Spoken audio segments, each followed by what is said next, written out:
നിലമ്പൂരിലെ വഴിക്കടവിൽ 15 വയസ്സുകാരൻ പന്നിക്കണിയിൽ നിന്ന് ഷോക്കേറ്റ് മരിച്ച സംഭവത്തെ രാഷ്ട്രീയ മുതലെടുപ്പിന് വേണ്ടി ഉപയോഗിക്കുന്നത് ഹീനമായ ഒരു കാര്യമാണെന്ന് പറയുകയാണ് എം സ്വരാജ്. മരിച്ച അനന്തുവിന്റെ കുടുംബത്തെ സന്ദർശിച്ച ശേഷമായിരുന്നു സ്വരാജിന്റെ ഈ പ്രതികരണം ഉണ്ടായത്. ആർക്കും സംഭവിക്കാവുന്ന ഒരു ദുരന്തമാണ് ഇതെന്നും ഇത്തരത്തിൽ ദുരന്തമുണ്ടായെന്നോ മരിച്ചെന്നോ കേട്ടാൽ ആ കുടുംബത്തെ ആശ്വസിപ്പിക്കാനാണ് ആദ്യം ശ്രമിക്കേണ്ടതെന്നും അദ്ദേഹം പറഞ്ഞു. ആശുപത്രി റോഡ് ഉപരോധിച്ചുകൊണ്ടുള്ള UDF പ്രതിഷേധത്തെ സ്വരാജ് വിമർശിക്കുകയും ചെയ്തു. ജില്ലാ ആശുപത്രിയിലേക്കുള്ള റോഡ് തടഞ്ഞ് പ്രതിഷേധിക്കുന്നത് ശരിയല്ല, അത് ജനങ്ങൾക്ക് വളരെ ബുദ്ധിമുട്ടുണ്ടാക്കും. നിർഭാഗ്യകരമായ രാഷ്ട്രീയ ഇടപെടൽ വന്നത് ശരിയല്ല. നിലമ്പൂരിന് പുറത്തുനിന്ന് വന്ന കോൺഗ്രസ് നേതാക്കളാണ് ഈ പ്രതിഷേധത്തിന് നേതൃത്വം നൽകിയതെന്നും ഉപതെരഞ്ഞെടുപ്പ് മുന്നിൽ കണ്ടാണ് ഇത്തരം പ്രതിഷേധമെന്നും സ്വരാജ് കൂട്ടിച്ചേർത്തു. അറസ്റ്റ് ചെയ്യപ്പെട്ട ആളുകളുടെ രാഷ്ട്രീയം പറയാൻ ഇപ്പോൾ തയ്യാറല്ല എന്നും സ്വരാജ് പറഞ്ഞു. വളരെ അപകടകരമായ കുറ്റകൃത്യമാണ് നടന്നതെന്നും ആ വിഷയത്തിൽ കർശനമായ നടപടികൾ സ്വീകരിക്കണമെന്നും അദ്ദേഹം ആവശ്യപ്പെട്ടു. കൂടുതൽ പ്രതികളുണ്ടോ എന്ന് അന്വേഷണം നടക്കുകയാണ്. അപകട മരണത്തെ പോലും രാഷ്ട്രീയ ലാഭത്തിന് വേണ്ടിയുള്ള ഉപകരണം ആക്കി മാറ്റുന്ന ആളുകളാണ് കോൺഗ്രസിലുള്ള ചില ആളുകൾ.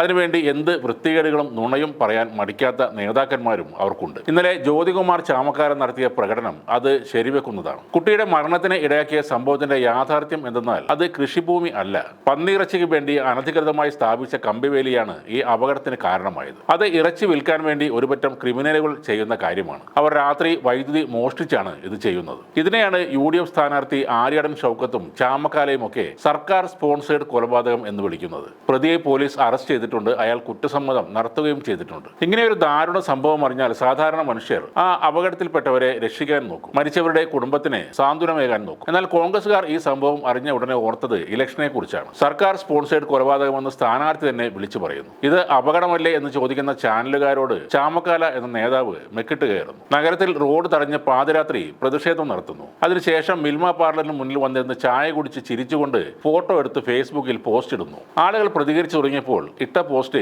ഡിലീറ്റ് ചെയ്യുന്നു. കോൺഗ്രസുകാർ ഇനിയെങ്കിലും ദാരുണ മരണങ്ങൾ ആഘോഷമാക്കാതിരിക്കുക. നിങ്ങളുടെ ഈ കപട നാടകങ്ങൾ നാട്ടുകാരെല്ലാം കാണുന്നുണ്ട്. പ്രളയം വന്നാലും മഹാമാരി വന്നാലും ആളുകൾ മരിച്ചാലും അതൊക്കെ മുതലെടുത്ത് തെരഞ്ഞെടുപ്പിൽ വോട്ടാക്കി മാറ്റാമെന്ന് നിങ്ങളുടെ പഴയ ആശയം ഇനി ഇവിടെ ചെലവാകില്ല. പകരം നിങ്ങളെ പൊതുജനം മരണത്തിന്റെ വ്യാപാരികൾ എന്ന് മുഖത്ത് നോക്കി തന്നെ വിളിക്കും.